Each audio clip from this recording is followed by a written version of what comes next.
Get some picnic baskets. Hey, boo boo. Okay, got one quick stick of pepper. There we go, Pepsi. All right, I'm right here. Got a little pond here, so Pepper's happy.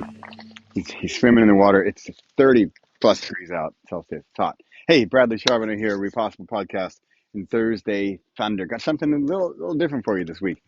I'm shouting out to a friend of mine, and she knows who she is because I'm going to send this to her. She is a fantastic, powerful singer, musician, artist that this is a little bit of a pitch to her, okay? So here's a little background. Ready? Repossible Cabaret. How's that sound, right?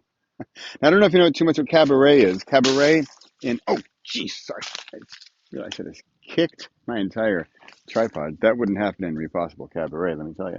Although it is pretty improv. It's pretty just, let's go with the flow. It's live. It's performance. It's it's art. It's a theater. It's a performance. It's musical. It's whatever you want it to be, whatever it is. So I live near Utrecht in the Netherlands, and in Utrecht and in Amsterdam and The Hague, there's a thing called de parade, the parade. And for those of you who don't know it, it's very much like a circus, like a traveling circus, although it just goes to those three towns. And there's a bunch of tents, there's food, and there's performances, whether it's uh, maybe even improv or musical or a band or singing or art or dance or some kind of performance on stage, right? And it could be anything. We saw we went there Sunday night with some friends. It was fantastic. This whole atmosphere is just lovely. I'll try to remember to get a picture in there of what we saw and just get the overall atmosphere of it. So I was just, I'm like, oh, this is cool. By the way, it's not all good. We went to this musical performance towards the end, and it was terrible. I mean, terrible for me. But then again, this is the opinion, right? This is what I like. It was super like hard rock, and I guess it could be called modern dance, but I don't know. It was not pretty. It was one of those like, when is it polite for me to walk out? At what point? That's how bad it was. But I'm putting that out here because here I am. I'm I'm performing here, and you can walk out anytime. I'm not even going to see you. This is YouTube, right? So here we go. Here's the scene. The friends bought the tickets, and you can choose. I want to go to this performance, I want to go to this dance, this show, this stage, whatever. So there was one thing, and they didn't tell us what it was, and I didn't really ask. So we go over there, whatever. This one starts at 5, and it's a circular tent, and there's, I don't know, maybe 30 people in there. And then there's a little stage, which was dirt, dirt floor. There's a little stool, and then there was a sleeping bag, I think, and then another little stool. So the guy, remember, I have no idea what this is. So the first guy comes out, and he sits down, and he has a guitar, and he plays a song. Some kind of Western fun, a little slow, down, down, down, right? I'm like, all right, that's cool. Maybe this is a musical event. All right, that's fine. Then another guy comes out, and it was funny because the way he came out, he was sort of like, he was almost like uncomfortable, and I thought like, oh, is he lost? Is he too late for the seating? And he's going to go sit there? No, but then he sits on the little stool right in front, and I thought, oh, all right. And then he starts talking. He starts telling his story, and at first, remember, I have no idea who this is, what this is about. Is it 5 minutes, 3 hours? No idea. And the guy tells a story, and he starts talking about how he was kidnapped. And I thought, okay, either he's a good storyteller or this is real because he's going into some detail and some description where I thought like, wow, this is really intriguing. And he was a good storyteller, so you're really on the edge of your seat. But then he fades out and they fade the light. There wasn't a whole lot of production going on, but they fade the light at some point, and then the guy does another guitar song. I'm like, oh, okay, that's cool. This guy tells a little story, that guy does a little music, and they did this back and forth. Right?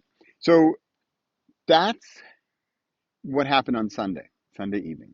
And I was just mesmerized. And a lot of me is thinking, that's fun. Ooh, I'm like, I like this. After the performance, we went outside, got some drinks and food, and I went and left a voice message for this friend who I'm going to send this to because she sings and her voice is just, it's deep, it's strong, it's powerful. And my thought to her was, hey, what if we did something like this? I, in this case, I tell a story. She's also a fantastic storyteller and great speaker, but I can't do music like she can. I can't sing. I can't play music.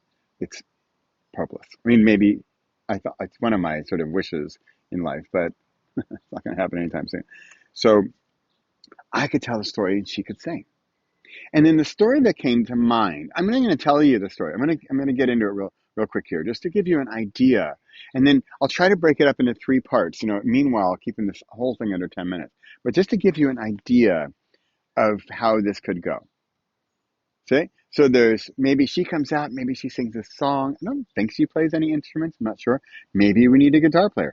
I'm thinking for me, like this guy, guitar was good. Maybe violin, even maybe some sort of bass, some kind of low, slow, cool thing. Because the particular story I'm thinking about, I mean, it's fun, but so it's very much in my world, very much my personal development world, which is the kind of stuff I'd probably want to tell stories about, something with a meaning, something with some help, something with a purpose and some message.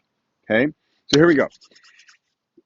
And this is going to see, this is my draft run without her, which is going to be pretty boring, but I'm rehearsing this in my head and here live with you to give you a bit of a background behind the scenes, how I think through creating new content.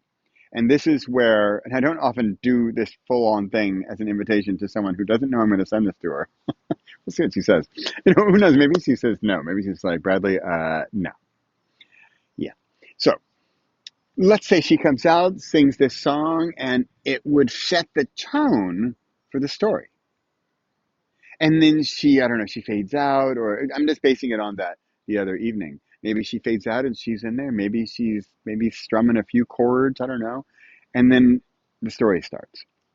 And the story, I am going to tell you this story. I'm going to make it, it's probably a 10, 20-minute story. I'm going to make it like 3 minutes because I'm just going to give you the highlights and give you a little teaser as to this story as well. So many years ago, first met my wife, then girlfriend, now wife, and we were going to travel and we did a big trip. And we were in like started in September, month like 2 or 3 we did a round the world trip for 12 months. And we only flew twice in the whole time, and it was super backpacking. I mean, I think our budget was $1,000 a month together, right? This is a while back, but we were super cheapy. I mean, like, it wasn't pretty. But some point, so we're in the mountains in Zimbabwe, in a little village town called Mani. And there's this cool lodge, and we're staying in this A-frame sort of hut cabin thing, super simple. And when I say A-frame, it's like the A, and there's the floor, like that's the whole place. 2 little beds, but the view out the window, with I think there's no screen and no glass, is this valley. It's just gorgeous. It's beautiful, and the lodge was super cool, and I just felt like, wow, this is really it. Remember, we've been in Africa now for 2 or 3 months, so we're finally getting the swing of it. We're feeling okay. Maybe I can handle this. Maybe I won't be so scared of like getting murdered or given up. And I thought, maybe we can do this. I don't know. But it was a magical, wonderful place, far away from civilization, anything. So at that point, I've set the scene. So here, I'm no producer, I'm no director of this kind of thing. But what if then at that point I've set the scene, or maybe I leave you with a little bit of a cliffhanger, right? And I say something like, and there was a woman working behind the bar. And I thought, that woman is amazing. She was a Western gal, blonde hair, and I thought, how does she work here? How did she get a job behind the bar? I'm already pretty excited about being here in this faraway exotic land, in this cool place. I'm just a visitor. I'm just a tourist. I'm just a traveler. But she's like, whoa, a level up. And I thought, wow, I admire that, but I'm not there. So maybe that would be a point because I'm trying to tease, I'm trying to do a little cliffhanger, and you're thinking, oh, what's up with this girl? What is she doing, and what am I aspiring to? So then we go to her, and she sings a song, or she plays a music, and I'm there, sort of my light is dim, I'm in the background, and her song finishes, and I come back up, and this woman, and I come back into my story. You feeling this a little bit, right? Without the music, I mean, I'm really missing the music here because otherwise it's just me and I'm just like an audiobook. But this is audiobook with flavor, with heart, with passion, with music, with sound, with vibrancy and frequency, and we got music to pull us in and set the scene even more. Right? Remember, and I'm sitting on a stool and we're in this little small tent, and I thought, that's all I need. So I come back into the story, spotlight's now on me again, and I could bring it back to the woman. And the woman comes up to my then girlfriend and says, hey, I'm leaving, and they're looking for somebody else to work behind the bar. Would you do that? Would you want to do that? Are you available to do that? Right? Following me here? We're crazy far away. Some African, this is like the most exotic place I've ever been in my entire life. And we're already at the pinnacle of what I think is my limit as a traveler. I am already on cloud nine. I'm already so kind of proud and honored and exhilarated that I'm already achieving this status. But then this woman comes along who just bursts my bubble and wants me to break through this ceiling, not even me, my girlfriend, break through the ceiling of, oh, of this even bigger, scarier thing. So my initial thought, remember, she didn't even ask me. She asked Saskia. And my initial thought is, oh no, we can't do that. Right? She didn't even ask me. Oh, she can't do that. Oh, I can't do that. And I thought, I'm not the type of guy who does that type of thing. So that night, we said, we'll think about it, or she'll think about it. So we go back and we're talking about it at night and thinking about it. And Saskia she was pretty excited about it. And I kind of thought, well, no, no, no. Of course you can't accept this job. Of course not. Because that's crazy. That's beyond who we are as people, as travelers, as real backpackers. That's a higher level. We are not the type of people who do that type of thing. You get that, right? I get that. That's who we are. We have achieved our limit. And we can't just bust through the ceiling, can we? So I'm purposely leaving some cliffhangers because then I could just see. And again, I'm not a producer, but I'm trying here. I'm going for it. And then it would come back to her. Now she sings another song. And maybe, depending on how the producer or even she organizes this, right? Because now then, how's my story going? Where's my story arc, right? Are we like, ooh, are we even more enticed and excited, and are we even more on the edge of the seats? We want to know, well, what's she gonna say? Because scaredy cat boyfriend here, dude, just said we can't do that. Are you crazy? We can't do that. We can't say yes. We can't work in a bar in Zimbabwe in a little town called Jumani and serve beers to the chief of police. Can't do that. So she's singing, and I'm kind of thinking about this. Not just the next part of my story, but like, wow, what's she gonna say? What's the next part of this story? How are we gonna get out of this? Feeling a little tense, feeling a little scared. So she finishes her song. Spotlight comes back to me. My girlfriend says, well, to become the type of person that does that type of thing, what's the difference?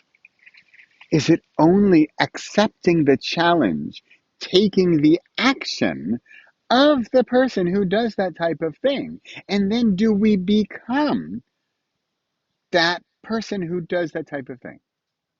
Is that all it is? If I say yes and do this type of thing, does that make me the type of person who does that type of thing? Well, by definition, it should. Because if I'm doing the type of thing that type of person does, then that should make me that type of person. You can guess where I'm going with this, but I was still skeptical. Yet my wife, girlfriend, said, I'm going to take the job. I, I didn't know what to say. My answer was, I was still in the, but are we the type of people who do that type of thing phase?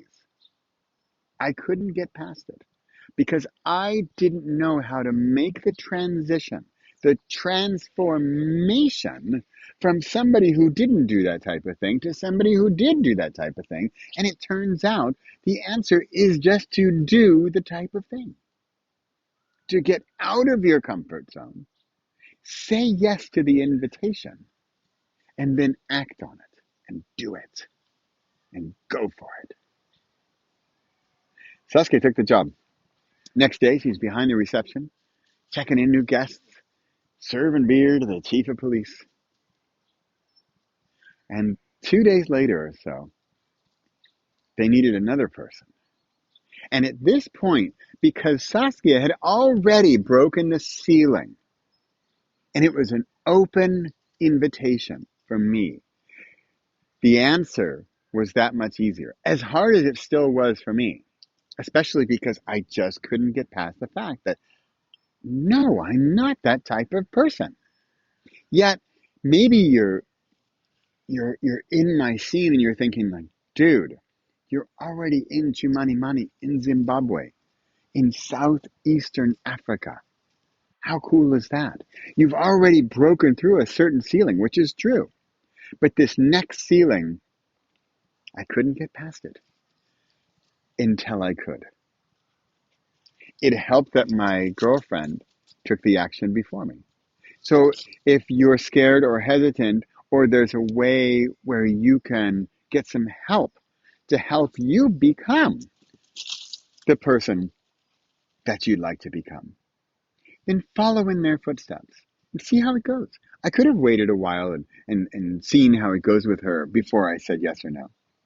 But the job opportunity, the invitation came to me just a few days later. And the answer was a pretty easy and fast, not to mention envious and excited, yet still hesitant because I'm going through that ceiling. And I said, yes. You know why? Because I'm the type of person who does that type of thing. Now the music, we go back to her, and maybe it's a more uplifting song. It's a happy song. It's I can do this song. It's maybe I now know how to break through that ceiling of fear, of expectations of where we're supposed to be and who we're supposed to be and what type of people are we supposed to be in different parts of our lives. And how do we get through? How do we get through the transformations and the changes? Is it as simple as taking action? Is it as simple as answering in a different way than you think you should? Because it's something daring and scary and out of your comfort zone? We worked there for weeks. I served beer as well to the chief of police. And I remember because I didn't know anything about bartending, and I remember my first customer for a rum and coke. And he says, I'd like a rum and coke. And I said, that's great. That probably has rum and coke. And I asked him, bartenders should never do this. I asked him, I said, how much rum and how much coke? And without skipping a beat, he says, oh, it's half and half. Yeah, I heard it from the boss later. We were kind of running low on rum. Had lots of coke left, though. And I became the type of person who does that type of thing. What do you think? We're having fun? We're at the Repossible Cabaret. What do you think? Is that an event? Would you go to that event at the Parade? Would you pay €8? Go sit and hear that story and have some music? I would. It's even my story.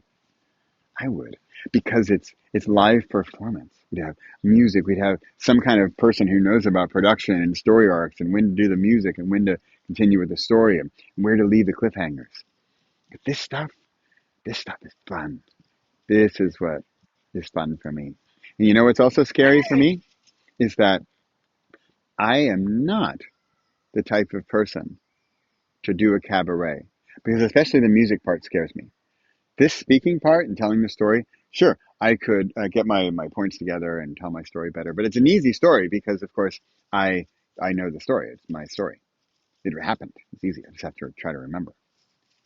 But think about that if we had some production and some plotting and some timing, and we had that music element, right? And maybe there's more that I don't even know about.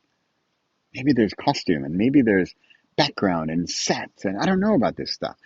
I'm entering into a new world because you know why? Because I used to think that I wasn't the type of person to do this type of thing. But here I am today on this camera telling a story with my not yet existent background music. And I can say that I am the type of person to do this type of thing.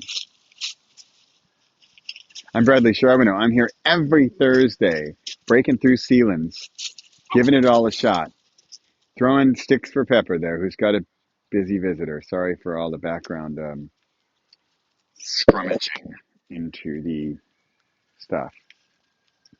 I'm here every Thursday, hopefully putting you also on alert to accept that challenge, to dare and take action, create something. I just created a potential future cabaret piece, right? It's whatever day it is, August, I don't know, 12th, 11th, can't remember. It's some day in August. And I just busted through a little scaling that I was previously scared of. I'm Bradley Charbonneau, Repossible Podcast, Thursday Thunder. I'm here every single week busting through ceilings.